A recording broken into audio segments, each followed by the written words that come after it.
Hi, this is Dominic from Paphos Life, and in today's film we're starting off at Kings Avenue Mall Roundabout and we're having a drive through Kato Paphos, then Universal and Central Paphos.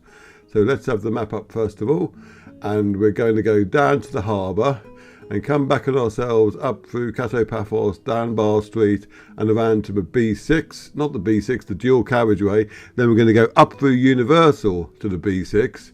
And from there we're going to go down to Kennedy Square and finish at Pap Antonio's Roundabout.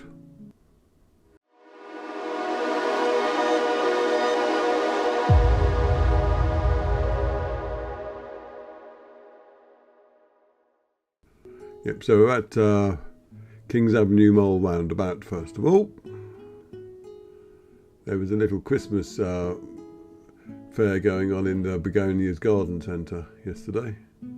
I say yesterday because I filmed this on Friday and it's Saturday when I'm doing the audio for it. You'll probably see this film tonight actually, thinking about it. Because I'm in that little lull before all the big switch on and I have to do lots of nighttime filmings of Christmas decorations. I don't have to do them, but I'm looking forward to do them. If truth be told, because I like going out and seeing all the festive good cheer. Weather-wise, as you can see, nice blue skies, but it's still quite cold. Not as cold as it has been though, which is good for me. And if you like what you see here, please do subscribe to our YouTube channel and share the films far and wide. The more people who see them, the more it benefits us with YouTube's ever mysterious algorithm. And if you want to help us out financially, go to our buymeacoffee.com/Paphos Live page and chuck us a few coffees, all coffees gratefully received. And if you want to get something back in return, especially a Christmas present for someone who loves Paphos, then go to our Etsy shop on etsy.com/shop/Paphos Life, and you can buy all sorts of stuff featuring artwork that we've taken of Paphos and the surrounding area. Now we're coming down to the seafront itself, and we're going to go round to a little roundabout and come back up on ourselves because we always show you this bit because you all like it. And if you want to follow us on Facebook, we've nearly got 75,000 followers now and we're trying to hit that figure before the end of the year, which would be nice. So please do follow our Paphos Live Facebook page. And if you want to chat about Paphos, go to our Paphos Chat Facebook group, or the whole of Cyprus. There's the one called Cyprus Chat, which we started recently. And here's the roundabout. Straight ahead of us here is the archaeological park. Perfect time of the year to go and see it. Not too hot. Give you plenty of time to explore all the ruins because there's so much more there than just the mosaics, you see. Now we're coming back on ourselves.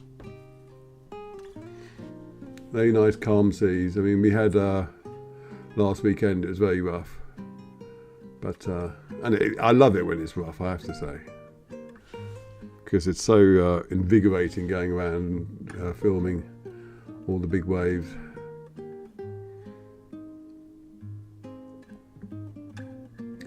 And we're going to turn right at the roundabout here and go behind Pap Antonio's. It won't be called Pap Antonio's for much longer though, because they've been taken over by Slovenicis.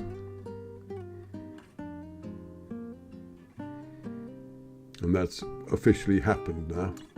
They've done all their stock taking and all the figures obviously match. So at some point in the new year, I imagine, that's going to get a rebrand.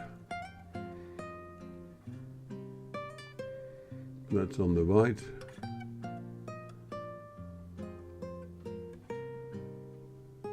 And you got the new M Boutique Hotel on the left, which you can't see here. If it was a 360, you'd be able to have a little peek, but you can't on this one. And I'm always trying to do a different route through Kato Paphos each time. So this time we're going to turn left just before Pinguinos. I'd usually try and drive down Poseidonus Avenue on the route as well, but to be honest, nothing's changed since the last 3 or 4 films, so I didn't bother in this one. So we're going to be turning left here.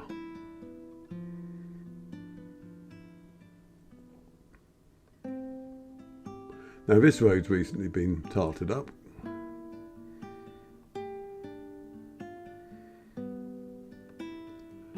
is now back to how it has always been.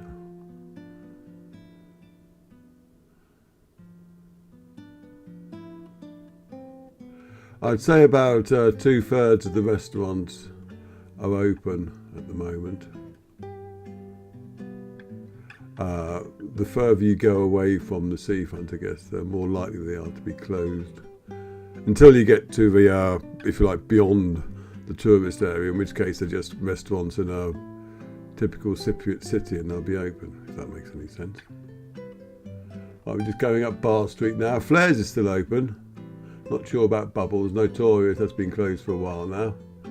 And beyond there is and beyond the tattoo parlour is where the new Marika and Me bar is going to be on the left. Wish them luck. I say that because it's just such a big task they've got for themselves. But if they can pull it off, more power to them.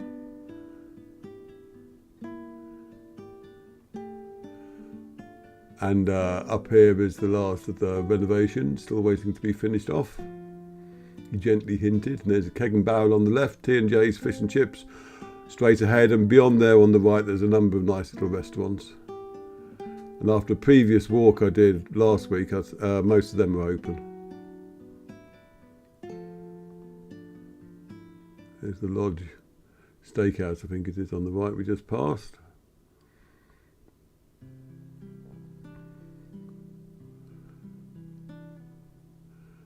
And now we're looping back on ourselves.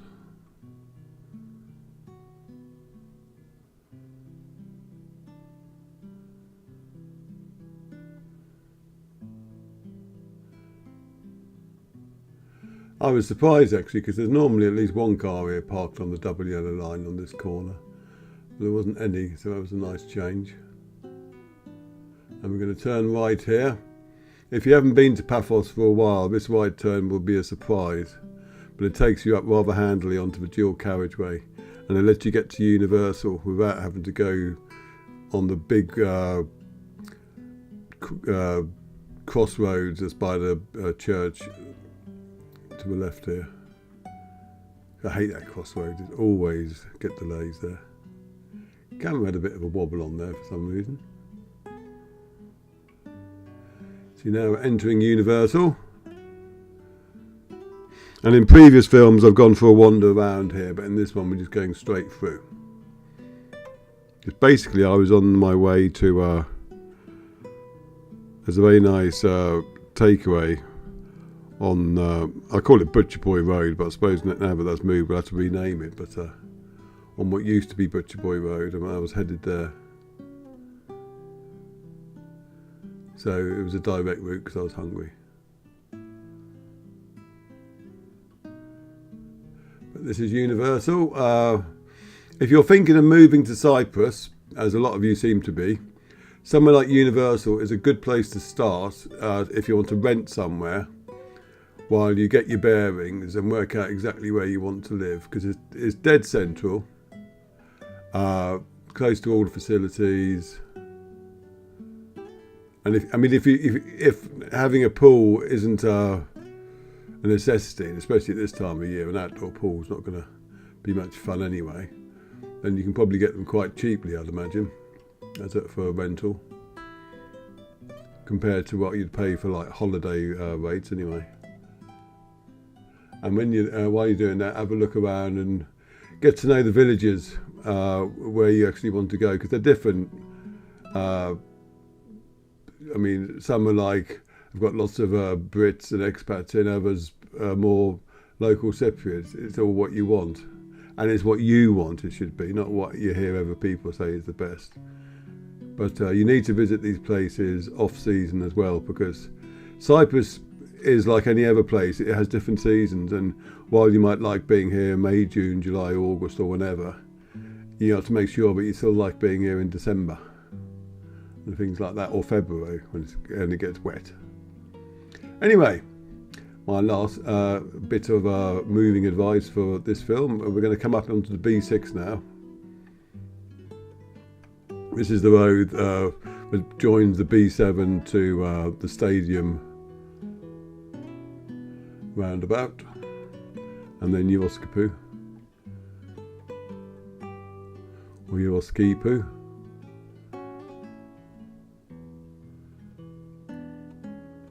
Now this can be quite tricky to negotiate, but I was lucky in this. And I seem to remember being lucky for pretty much all this film actually, as far as how lights go.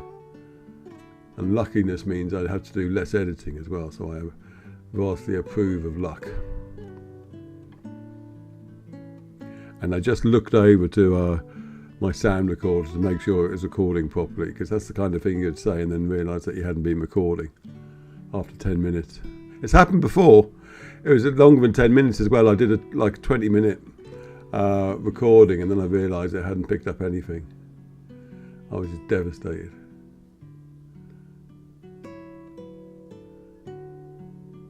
Anyway, so we're going up the B6, and soon we'll be coming to Paphos Municipal Park. And if you remember, they put a new monument to Greek independence there, which you'll see at this end, and that looks very nice at night. And beyond that, you'll have the town hall. And this is the route that the carnival takes every February or March as well, along here up to Kennedy Square.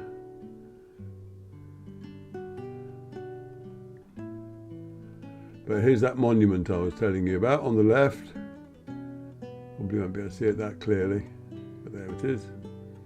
It's a sort of a face with a flag coming out its rear. And there's a nice school on the right here. I used to think that was a court or something, but it's just a school.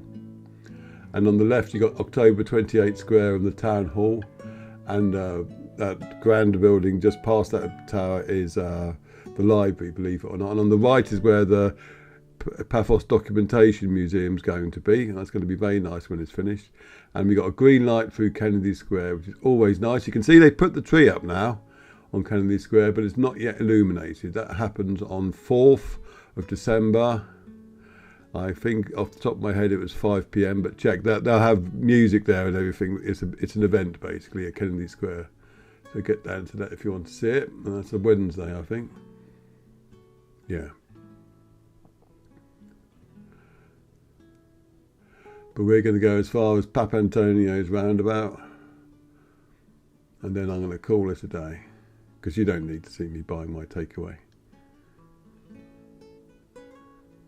I'm always wary about showing stuff like that anyway, because last time I reviewed somewhere online, next time I tried to go there to eat, it was blimmin' packed out.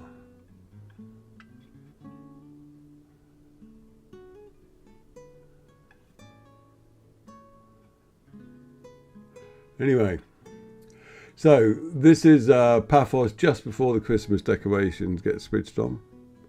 I don't know if you noticed it, but they were putting a tree up at the seafront as well. So I'll be able to show you that when it's fully lit up and illuminated as well.